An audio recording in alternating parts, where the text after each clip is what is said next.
warahmatullahi wabarakatuh. Apa kabar anak-anak semua? Semoga sehat selalu. Baiklah, hari ini kita akan melanjutkan materi kita IPA kelas 7 semester 2 bab interaksi makhluk hidup dengan lingkungan. Ya, selamat belajar. Kali ini kita akan belajar mengenai interaksi makhluk hidup dengan lingkungannya. Yuk kita simak bareng-bareng. Yang pertama anak-anak, kita harus tahu terlebih dahulu apa itu lingkungan. Nah, kira-kira lingkungan itu apa ya? Lingkungan secara umum dapat diartikan sebagai segala sesuatu di luar individu. Segala sesuatu di luar individu merupakan sistem yang kompleks, sehingga dapat mempengaruhi satu sama lain. Lingkungan terdiri dari dua komponen, yakni komponen biotik yang terdiri atas makhluk hidup seperti manusia, hewan, tumbuhan, dan jasad etnik, dan yang kedua komponen abiotik yang terdiri atas benda-benda tak hidup diantaranya air, tanah, udara, dan cahaya. Nah, kita akan belajar mengenai interaksi yang pertama, yakni rantai makanan. Rantai makanan adalah peristiwa makan dan dimakan antara makhluk hidup dengan urutan tertentu. Dalam rantai makanan ada makhluk hidup yang berperan sebagai konsumen dan ada yang sebagai produsen.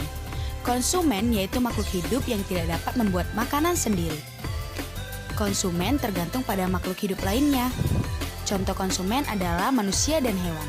Sedangkan produsen adalah makhluk hidup yang dapat membuat makanannya sendiri. Contohnya, tumbuhan hijau. Nah, yang kedua yakni jaring-jaring makanan.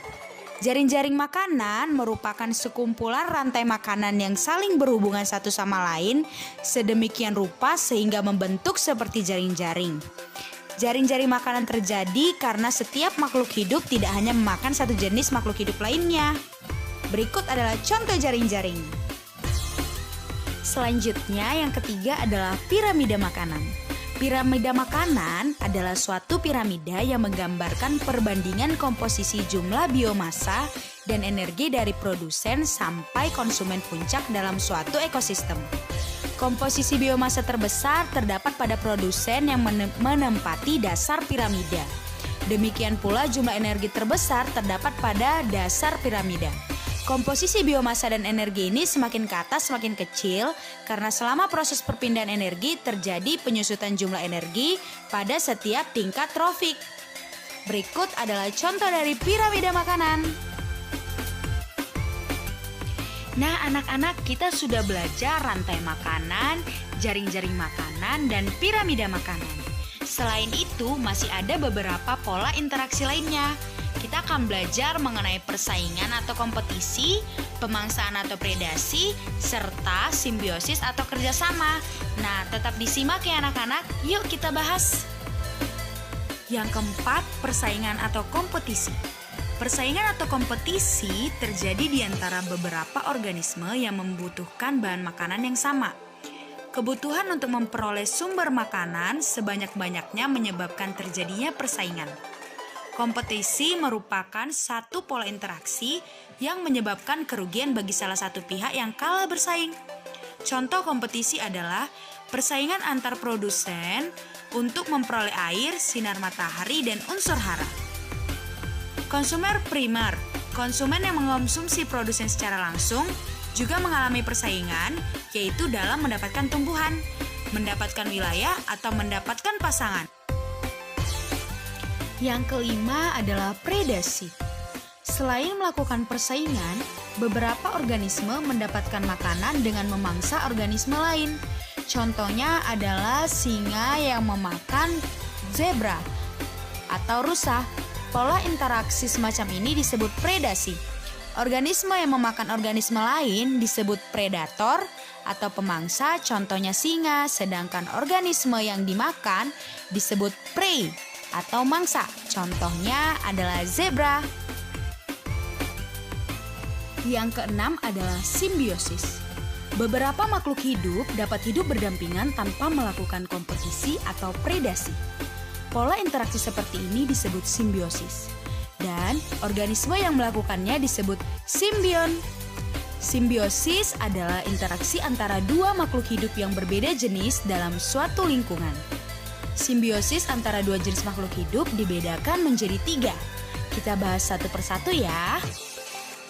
Yang pertama adalah simbiosis mutualisme. Simbiosis mutualisme adalah interaksi antara dua jenis makhluk hidup berbeda yang saling menguntungkan. Contohnya adalah kupu-kupu dan serangga yang hinggap pada tumbuhan berbunga. Kupu-kupu dan serangga menghisap madu dari bunga, sedangkan tumbuhan berbunga dibantu proses penyerbukannya oleh serangga yang hinggap pada bunga itu. Selain itu, burung jalak yang hinggap di punggung kerbau. Burung jalak mendapatkan makanan berupa kutu yang ada di tubuh kerbau, sehingga tubuh kerbau bebas dari kutu. Selanjutnya yang kedua adalah simbiosis komensalisme. Simbiosis komensalisme adalah interaksi antara dua jenis makhluk hidup berbeda, di mana satu individu mendapatkan keuntungan, sedangkan satu individu lainnya tidak diuntungkan maupun dirugikan. Beberapa contohnya adalah tumbuhan anggrek dengan pohon yang ditumpanginya. Anggrek diuntungkan karena dapat menempel pada batang pohon yang cukup tinggi, sehingga memperoleh sinar matahari untuk proses fotosintesis. Sedangkan pohon yang ditumpangi tidak mendapatkan keuntungan ataupun kerugian apapun, karena anggrek mampu membuat makanannya sendiri. Yang kedua, ikan remora yang mengikuti hiu. Ikan remora akan memakan sisa makanan yang menempel pada tubuh hiu. Simbiosis parasitisme. Simbiosis parasitisme adalah interaksi antara dua jenis makhluk hidup berbeda, di mana satu individu diuntungkan yang disebut parasit, sedangkan satu individu lainnya dirugikan atau dikenal dengan inang atau host. Contohnya adalah tumbuhan benalu sebagai parasit pada pohon mangga sebagai inang. Benalu mendapatkan tempat hidup sekaligus mengambil air dari pohon mangga. Sedangkan pohon mangga sebagai tumbuhan inang akan terhambat pertumbuhannya, bahkan lama-kelamaan akan mati karena kekurangan air. Alhamdulillah, materi kita sudah selesai. Semoga kita diberi kepahaman, semoga kita selalu sehat walafiat dan bahagia selalu. Assalamualaikum warahmatullahi wabarakatuh.